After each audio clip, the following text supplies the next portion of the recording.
if you're experiencing approval delays on Coinbase, there are several steps you can take to resolve the issue quickly. Follow this guide to help expedite the approval process. Step 1. Check your email. Make sure to check your email for any messages from Coinbase. They may have sent you a verification email or a request for additional information that needs your attention. Step 2. Verify your account.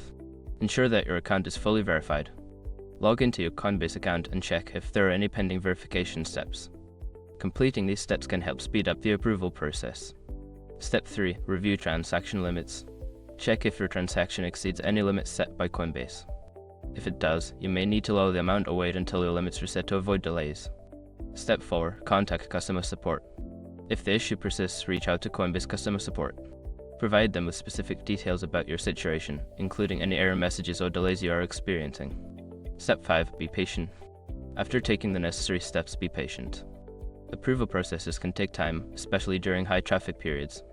Keep an eye on your email for updates from Coinbase. By following these steps, you should be able to resolve approval delays on Coinbase effectively. Remember to stay informed and proactive in managing your account.